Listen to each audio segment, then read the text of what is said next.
for the last 34 years. Maggie politely asked me to dispense with sharing the actual amount of time she spent chronicling all things beauty. But we found it really interesting that she's tracked an industry for such a long period of time. The change and evolution that she has seen during her career has been monumental. She will share with us today some of her insights. Maggie's been a great friend of ours, and a well-respected member of the community. Ladies and gentlemen, let's welcome Maggie Mulhern.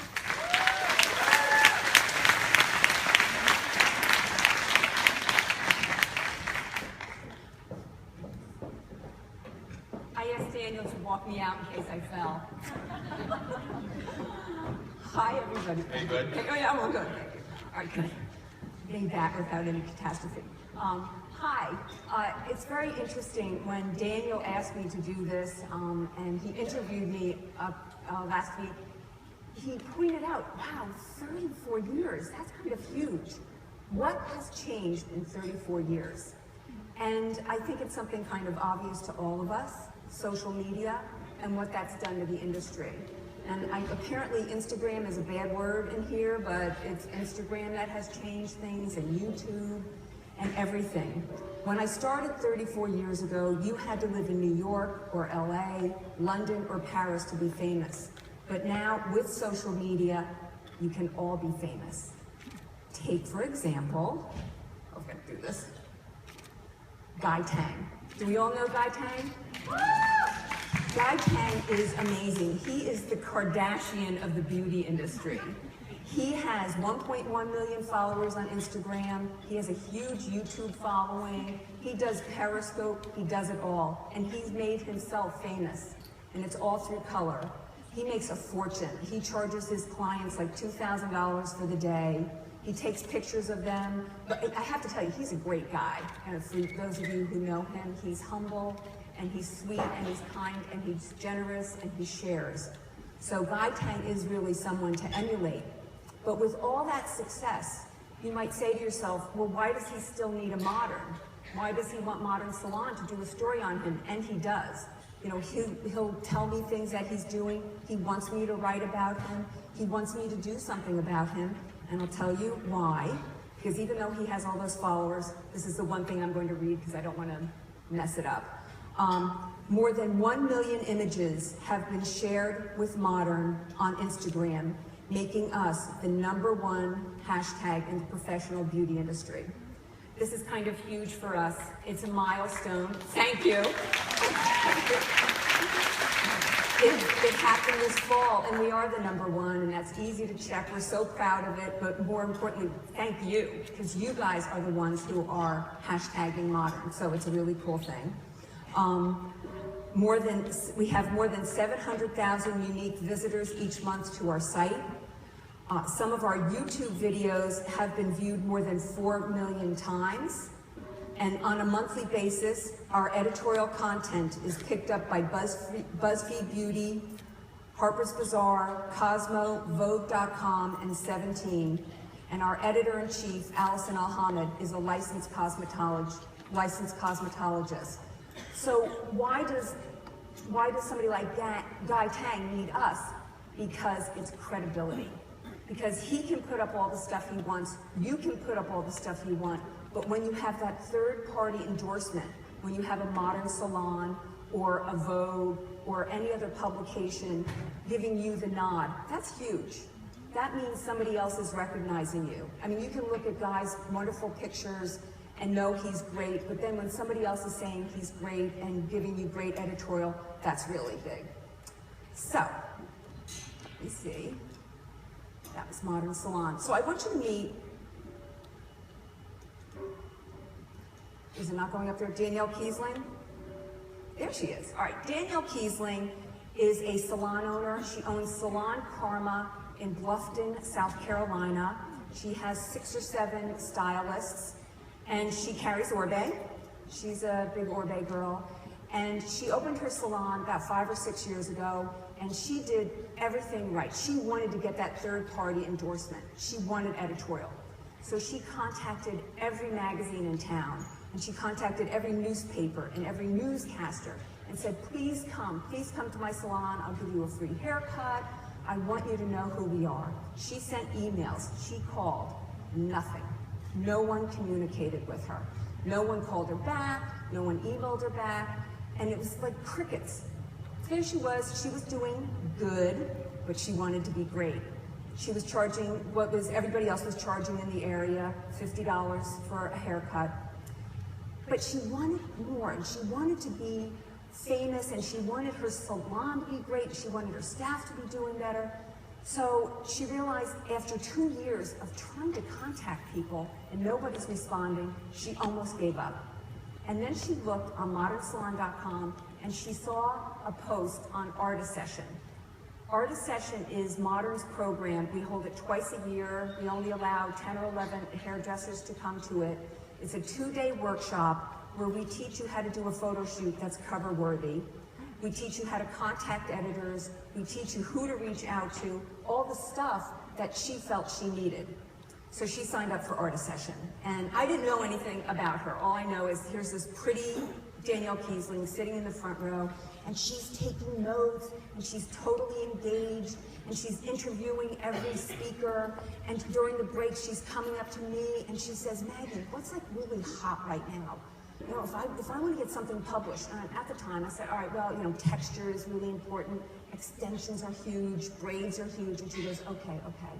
Then we had the model casting, and she spoke to our photographer, Roberto Ligresti, and David Matterich, our makeup artist, and me, and she said, you know, what do I look for in a model? And we said, what you should all know, it's all about the face. You're gonna make the hair look great, you get a model with a great face. So she picked the model, and then look what happened. Ended up on our cover. So this is the June 2012 cover of Modern Salon. Look what she's got going on there. She's got extensions, she's got braids, she's got texture. She did it all, and it ended up on the cover. And it's like, there were a lot of great shots from that session, but this one we just couldn't ignore. She was great. So what did Danielle do with this cover? She learned from day one, she learned, oh, I have to contact everybody. So she took her list and she sent it out to Europe and she sent it nationally. And next thing you know, look what happens to Danielle Kiesling. This is going to come up. Look at this. Next thing you know, she's got the cover of a magazine in Spain. She's being quoted in Marie Claire. She is just going gangbusters. She's so incredibly successful. And then guess what happened? The local press picked up on it. Suddenly now she's doing a cover of the local magazines. She kind of went the back way. She started national and international and then ultimately came back locally.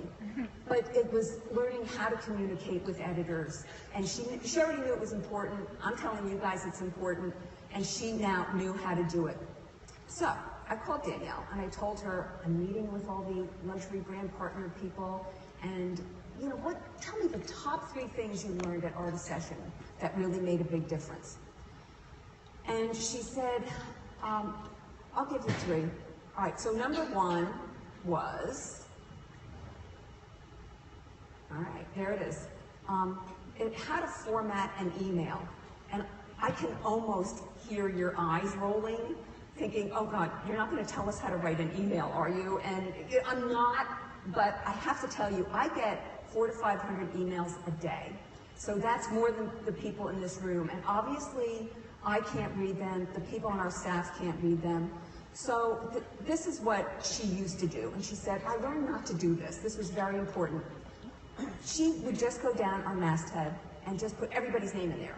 So she would put in Debbie and Lauren and Maggie and Allison. And look what happens when Debbie says, oh good, Allison's got it. Allison looks at it and says, oh good, Maggie's got it. Maggie says, oh good, Ann's gonna take care of it. Ann says, oh, Lauren's got it. Lauren, she's got it. Jamie's got it. Oh, Elizabeth's got it. And look what happens. In 5 seconds, your email is gone. So what you have to do is get an advocate. You have to get one person at a magazine or a newspaper that is your friend, and somebody who you know is going to cover you, and somebody who's on your side. And who is that person?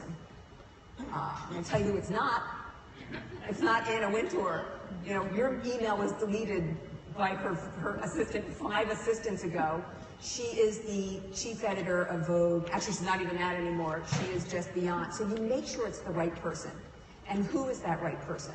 If you're sending a collection of images, you send it to, that shouldn't be up yet, but you send it to the beauty director or the beauty editor. If you're doing a cut-a-thon, you send it to the lifestyle editor. You can CC everybody, but really send it to one person. So then you put in the subject line. This is really going to make us notice. If it says exclusive to Modern Salon, it's like, whoa, all right, well, that's kind of huge. You know, exclusive, I'll look at that. That's one of the 500 emails that I will open, because that means it's something special for us. Because if we get something that doesn't say exclusive, we assume it's been sent out to everyone. And one of the reasons Modern Salon is the #1 magazine in the professional industry is because we do have exclusive things, and we aren't redundant. We have special things. So she learned to put in exclusive. So that's number 1, formatting.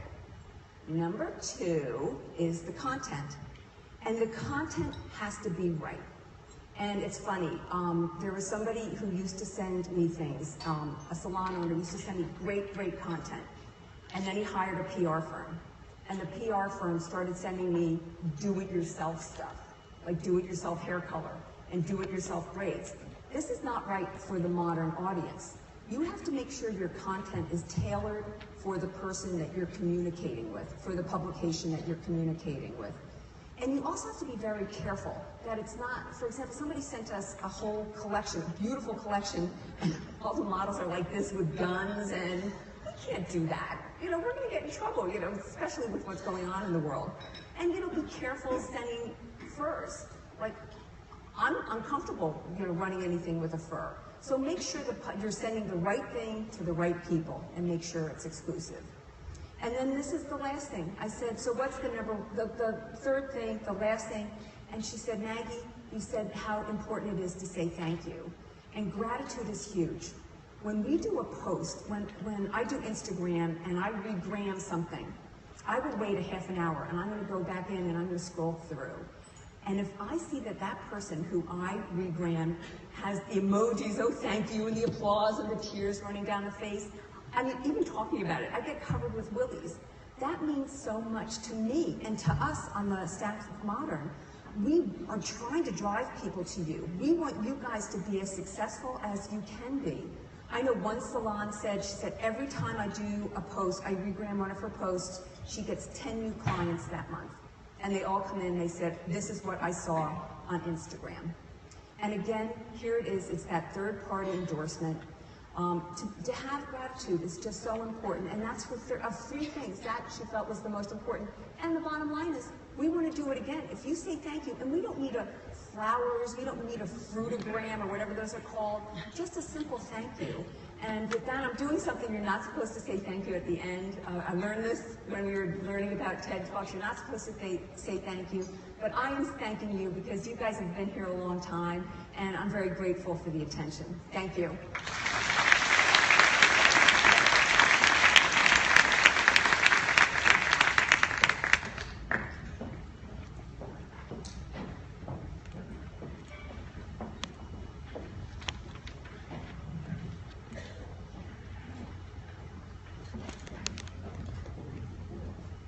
Speechless.